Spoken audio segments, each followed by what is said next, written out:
उप मुख्यमंत्री और नगरीय प्रशासन मंत्री अरुण साव ने कहा कि त्रिस्तरीय पंचायत चुनाव अब संपन्न होने वाले हैं। साथ ही साथ निकाय के चुनाव अब प्रदेश में संपन्न हो चुके हैं। राज्य चुनाव आयोग की अधिसूचना के बाद आगे की कार्यवाही होगी।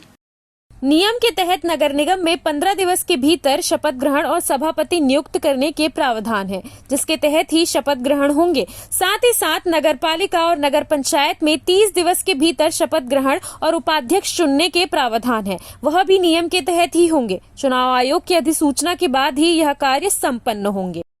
राज्य निर्वाचन आयोग नगरीय निकाय के निर्वाचित पदाधिकारियों की अधिसूचना जारी करेगी। अधिसूचना जारी होने के बाद नगर निगमों के जो नियम है उस नियम के हिसाब से 15 दिन में शपथ ग्रहण और सभापति का चुनाव और नगर पालिका नगर पंचायत में 30 दिन के अंदर शपथ ग्रहण और उपाध्यक्ष पद के चुनाव का प्रावधान है। उन प्रावधानों के अनुरूप जो है वो आगे की कार्यवाही होगी। पहला काम ये होगा, अभी राज्य निर्वाचन आयोग इसकी अधिसूचना जब भी जारी करेगी और उसके बाद 15 दिन नगर निगम के लिए और 30 दिन नगर पालिका नगर पंचायत के लिए निर्धारित है। उस निर्धारित अवधि में ये आगे की कार्यवाही होगी। देखिए, ये तो कांग्रेस में बदलाव की चर्चा पिछले 1.5 सालों से हम लोग सुन रहे हैं। विधानसभा चुनाव के परिणाम जब से आया है तब से ये चर्चा चल रही है, तो कांग्रेस के इन चर्चों पर मत जाइए।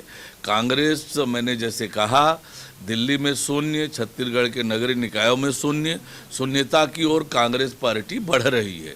देखिए, विधानसभा की जब कार्यसूची जारी होगी तब उससे स्पष्ट होगा, पर हमारी सरकार लगातार धर्मांतरण के खिलाफ ठोस और मजबूत कार्यवाहियाँ लगातार कर रही है। और वो जो समाचार में देख रहे हैं लगातार और जो कार्रवाई हो रही है, हमारी सरकार के धर्मांतरण को लेकर जो नीति है उसी का ही परिणाम है कि जहां पर भी धर्मांतरण हो रहा है कठोर कार्यवाही हो रही है। CCN शार्प न्यूज़ के लिए ब्यूरो रिपोर्ट।